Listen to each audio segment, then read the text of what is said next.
Hi, I'm Rob with ebikes.org, and this is the Rad Rover 6 Plus, a fat tire, all-terrain adventure bike from Rad Power Bikes. Today, I'm going to give you a closer, in-depth look at why I like to use this bike as a commuter in the city. Let's go.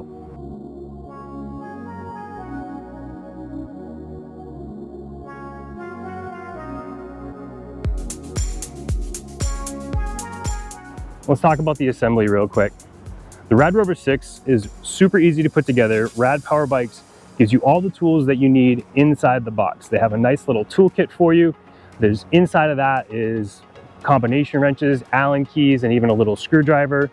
It took me about 45 minutes to put this bike together, and I'm an amateur mechanic at best.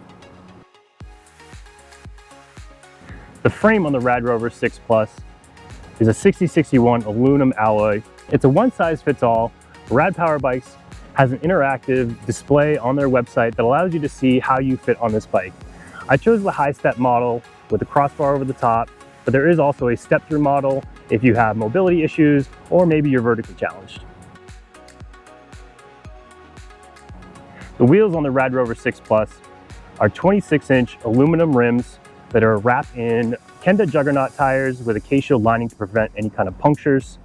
The tread on these are knobby, but not too knobby, so it rolls really well on gravel as well as city streets.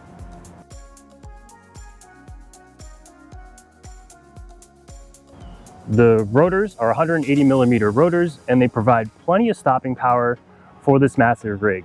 During my braking test, I was able to get the average stopping distance under 20 feet. On the very last test, I put the brakes on super hard and I did a little bit of a skid, but still, it has plenty of power to stop this bike. The suspension on the Rad Rover 6 Plus is a spring-loaded RST fork, providing 60mm of travel. It's just enough to soften the bumps in the roads, and it also comes with a lockout on the right-hand side that allows you to stiffen the response of the shock as you're climbing hills, allowing you to apply more power to the pedals. The battery on the Rad Rover 6 Plus is a removable 672 watt-hour battery. It's removable by putting in a key in the down tube here and just twisting it a quarter turn. It pops right out, and then you can bring it inside to charge it. I found that the battery had plenty of juice to get me around town. On the day that I was testing it, I did about 30 miles and I came home with a third of the battery. Doing the math, that adds up to about 45 miles on a full charge. Not great, but not too bad, right?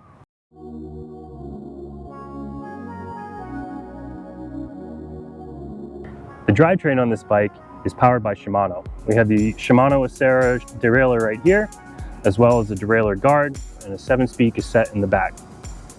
Up front, we have a 42-tooth chainring with a chainring guard.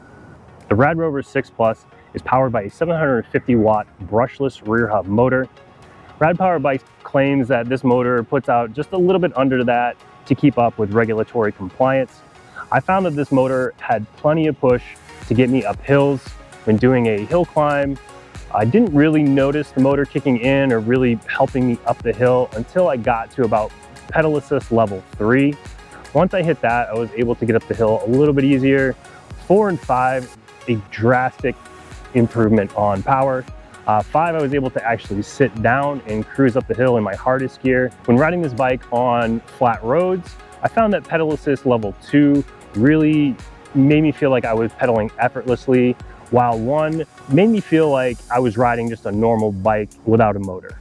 The backlit LCD controller on the left side of the handlebars allows me to control the pedal assist level as well as the headlight, and it lets me see how much battery is left. The center display in the middle of the handlebars allows me to see how fast I'm going, how far I've traveled, as well as see the motor wattage output, which is really helpful to see how much I'm taxing the motor. Now, when I purchased this bike, I opted for the front and rear racks. I like the front rack because it holds 30 pounds and attaches directly to the headset using 4 sturdy bolts.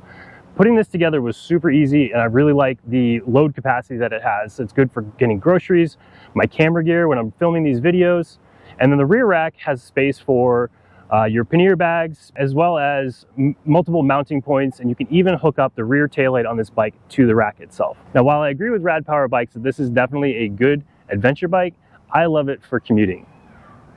The big tires and suspension make it easy to get around town, softening the road. And the all-weather fenders keeps the rain off my back. There's nothing worse than showing up to a public place with a big mud stripe up your back. Super embarrassing. These fenders prevent that.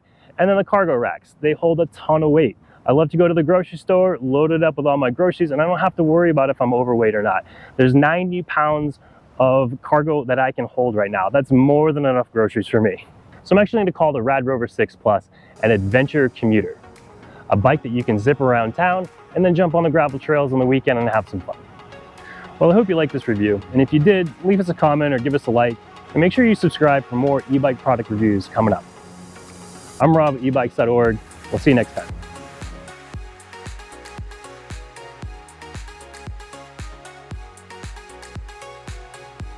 Go on that and tell you why I think this is a really good adventure commuter. Let's take another look. Or that, blah, blah, blah. Nope.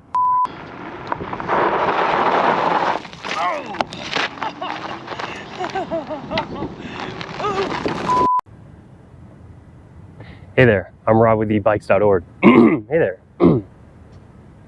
Hey there, I'm Rob with ebikes.org. Today, hey there, I am Rob with ebikes.org. All right.